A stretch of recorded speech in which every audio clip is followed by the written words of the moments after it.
Morning class. Today I will be discussing branch instructions of 8086 microprocessor. Branch instructions छूट गई थी तो अब कवर कर लेते हैं, है ना। ब्रांच इंस्ट्रक्शंस जैसे हमने 8085 में डिस्कस किया था, ऐसे ही 8086 में भी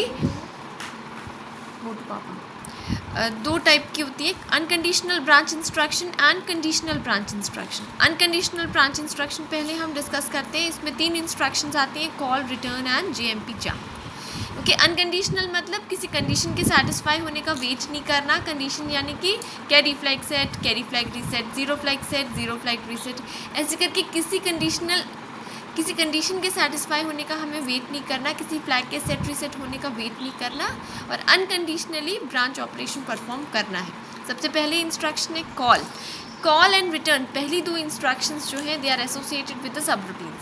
call instruction is used to call the subroutine program and return instruction is used to return from subroutine program back to the mainline program. Her subroutine program RET return instruction पर end होता है, ठीक है। Call और and return instruction हम शायद 8085 के context पे पहले पढ़ भी चुके हैं, ठीक है। कॉल इंस्ट्रक्शन का सिंटेक्स क्या होता है, I show you. It is call followed by the address of the subroutine program. तो इस तरह से हम मेन प्रोग्राम से सबरूटीन प्रोग्राम पर जंप कर जाते हैं अनकंडीशनली, है ना।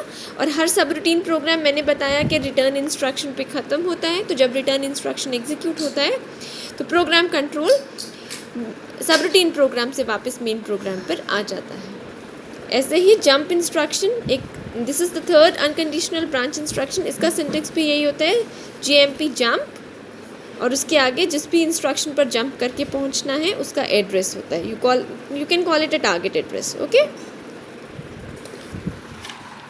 फर्दर देखो, इसके बाद जो इम्पोर्टेंट है वो है कंडीशनल ब्रांच इंस्ट्रक्शंस।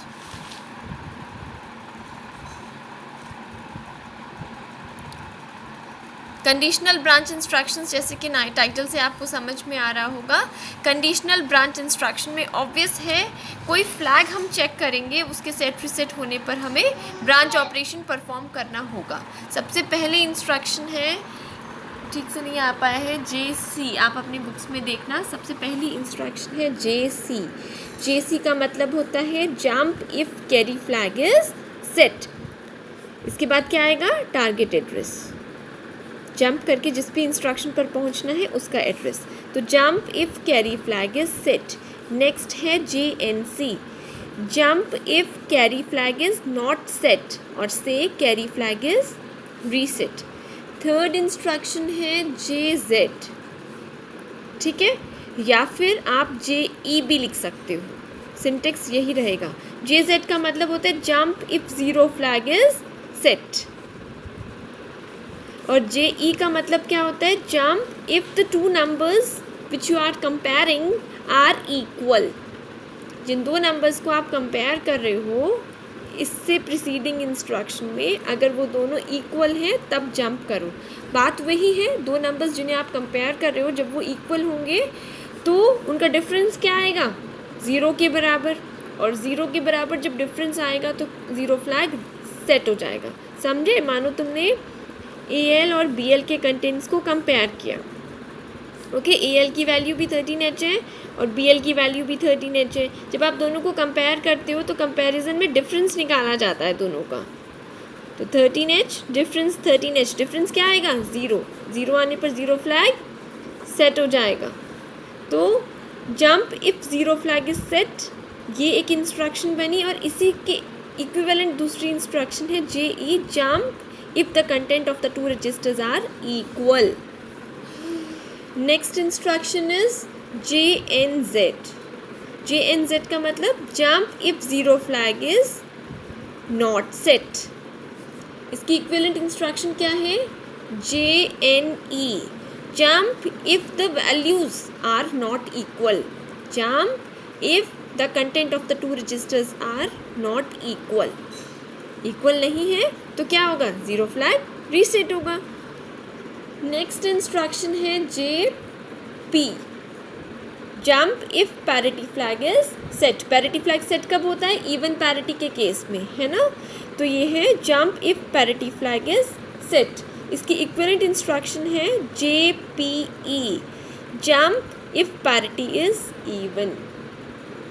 यानी कि जो आपका रिजल्ट आया इससे प्रीसीडिंग इंस्ट्रक्शन में, उसकी पैरिटी अगर इवन है तो जंप करो, या फिर ये इंस्ट्रक्शन लिख सकते हैं इसकी प्लेस पर JP, jump if parity flag is set. Next instruction is JNP मतलब jump if parity flag is not set. यानी कि पैरिटी फ्लैग क्या है? रीसेट। पैरिटी फ्लैग रीसेट कब होता है? ऑड पैरिटी के केस में। इसकी इक्विवेलेंट इंस्ट्रक्शन है JPO, jump if parity is odd. Next instruction है JCXZ। JCXZ का मतलब है jump if CX is equal to 0। Jump if CX is 0। CX register का कंटेंट अगर 0 हो जाता है तो उस केस में जंप करना है। So these are a few branch instructions, conditional branch instructions.